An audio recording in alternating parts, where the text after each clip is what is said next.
Magandang araw po sa inyong lahat ha.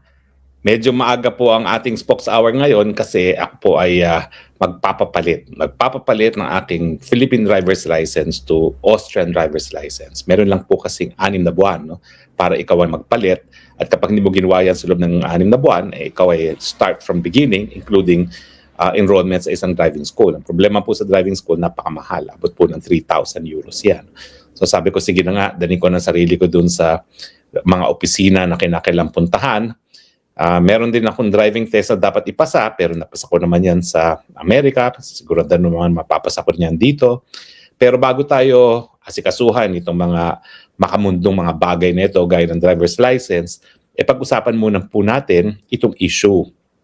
Wala pong kaduda-duda na itong si Tambaluslos at si Zaldico pwedeng maging state witness.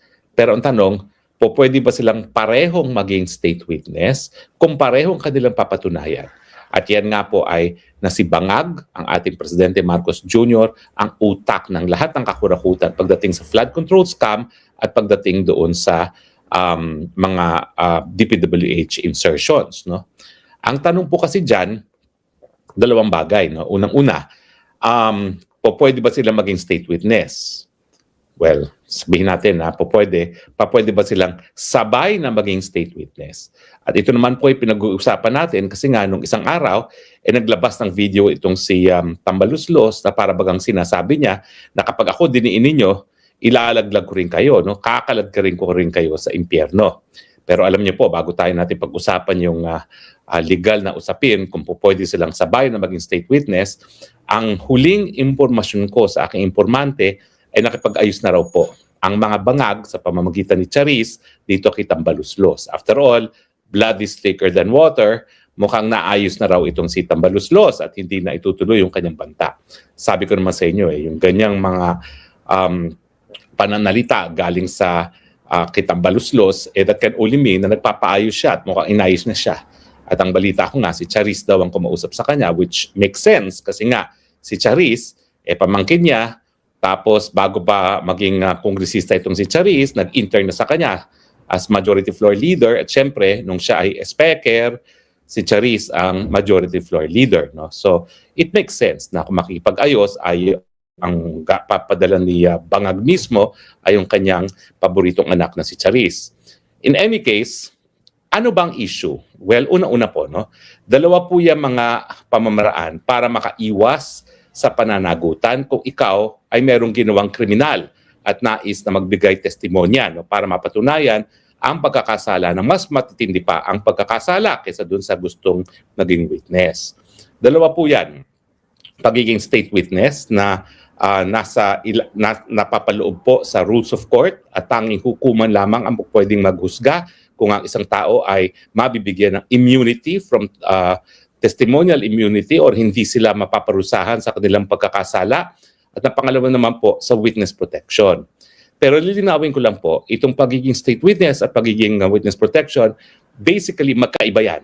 Yung pagiging state witness para walang pananagutang legal, yung titistigo, at yung pagiging makapasok naman ng government witness protection ay para mabigyan ng seguridad at iba pang mga benepisyo. Bagamat, ang Department of Justice rin mismo, dahil sila naman na nagdedesisyon kung makakapasok ang isang tao sa witness protection, pwede rin nilang gamitin bilang testigo yung mga nakapasok sa witness protection. So iba po yang mga programa, ibang batas na umiiral, pero parehong pwede magresulta sa walang pananagutan sa mga testigo. Ang pagkakaiba, yung isa, husgado mismo ang magbibigay ng desisyon kung pwede maging state witness, yung isa naman, Department of Justice.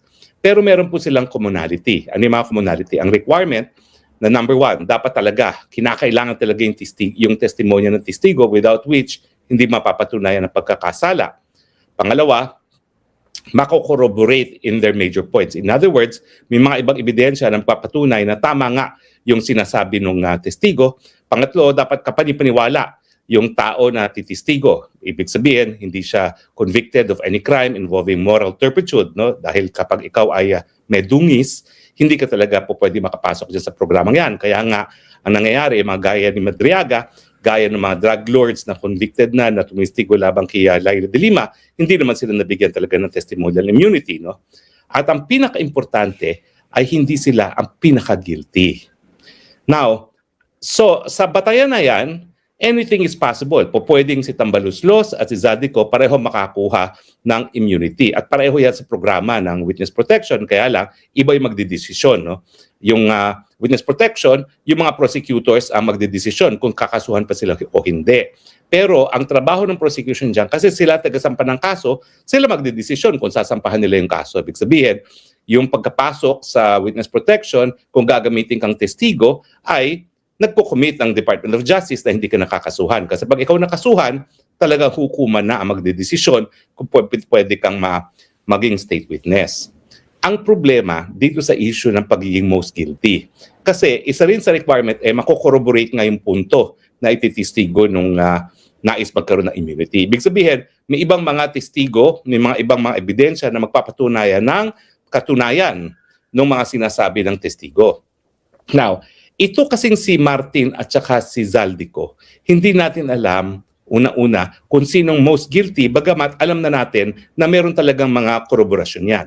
Saan manggagaling ang koroborasyon? Sa maglolo na Bersamin. Sa tingin ko naman, darating ang panahon dahil naging Chief Justice naman yan si Bersamin, in-appoint na Chief Justice ni Tatay Digong, in-appoint ng Chairman ng GSIS, magsasalita rin yan.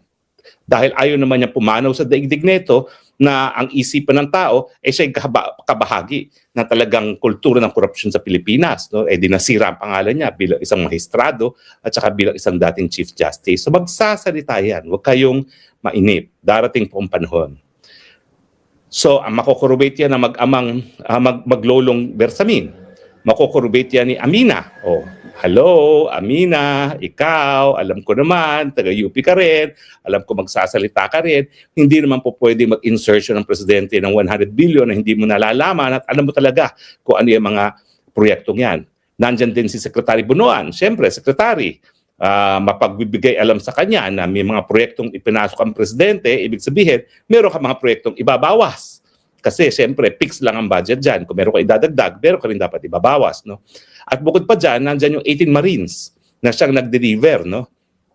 Now, itong testimonya nitong si Zaldico at si Martin, ang problema dyan, kung isang magsasalita sa kanila at meron namang ibang koroborasyon, yung testimonya na isa ay hindi na kinakailangan. So, ang issue na lang dyan, sabihin natin pareho sila mag-apply, sino ang least guilty sa kanilang dalawa or less guilty sa kanilang dalawa.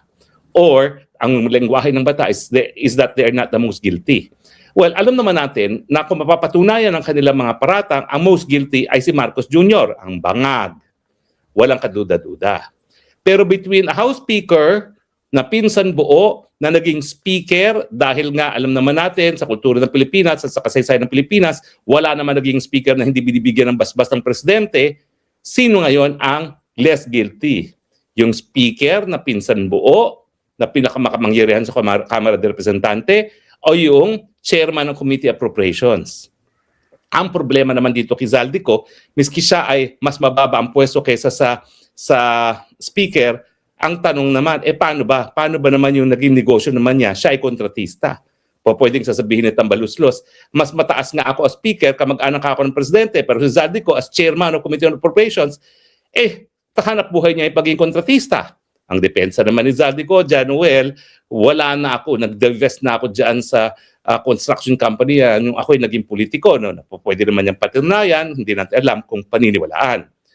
So ang tingin ko kasi, bagamat sila ay pwedeng kumanta pareho, isa lang ang pwedeng maging state witness. Dahil kung dalawa sila, yan yung tinatawag na superfluous. Pareho naman ang sasabihin nila na magkakaroon ng koroborasyon ang ibang tao. So, sino ang less guilty sa kanilang dalawa? Alam naman natin, guilty lahat yan. No? Pero sino ang less guilty? Ang pinsan buo na pang-apat na pinakamakapangyarihang tao sa Pilipinas, being House Speaker, o ang isang chairman ng Committee on Appropriations na bagamat siya ay sumusunod sa utos ng House Speaker, siya naman ang kontratista, no? Na talagang posibleng nagkaroon ng benepisyo dahil nga ang pagiging chairman ng Appropriations niya, Committee on Appropriations, ay pwedeng maging dahilan para mabigyan ng proyekto yung kanyang mga construction companies. Well, ang hukuman at ang DOJ magdidesisyon dyan. Tignan lang natin kung ano magiging desisyon ng dalawang opisinang ito, dahil kung ang DOJ magdidesisyon, sino makakapasok sa dalawang yan sa witness protection? Kasi pareho naman talaga sila magkakaroon ng banta sa buhay nila kapag sila ay nagtistigo ng ganyan. At sa hukuman naman, titignan natin kung sino talaga ang sasabihin ng hukuman na lesser ang guilt. Ang House Speaker na pinsan buo o ang kontratista na chairman ng Committee on Appropriations. Hayaan ko nang magdesisyon ng hukuman at ang DOJ diyan sa takdang panahon. Pero alam natin, itong si Zadico nagsalita ng katotohanan nang wala namang hinihinging areglo sa administrasyon. Nagsalita siya, alam niya na magkakaroon ng banta ang kanyang buhay. Nagsalita siya, alam niya na kinakailangang umalis na siya ng bayan, ng bansa niya, na alam ko naman na minamahal din niya, gaya ng pagmamahal natin sa ating inang bayan. So sa tingin ko, ang simpatsya ng DOJ at saka ng korte makukuha ni Zadico kung talagang pagpipilian kung sino sa kanila ang pwede mabigyan ng immunity. Or posible rin na wala sa kanilang dalawa mabibigyan ng immunity, but bibigyan ng pagkakataon na mag-plead guilty sa lesser offense kapalit ng pagtestigo. Siguro din, kapag nangyari yan, mas gugustuhin nila na ang bigyan ng ganyang testimonya ay yung isang voluntaryo nagsalita, walang kapalit, walang pananakot na kapag ako ay diniin nyo, dadaling ko rin kayo sa impyerno. At yan pa rin si Zadico. Tignan po natin kung tama itong aking analysis. For now, maraming salamat po sa inyong patuloy na pagtangkilik. Ito po inyong spokes ng bayan, Harry Roque, nagsasabi, I love you Philippines. You're the only country that I have.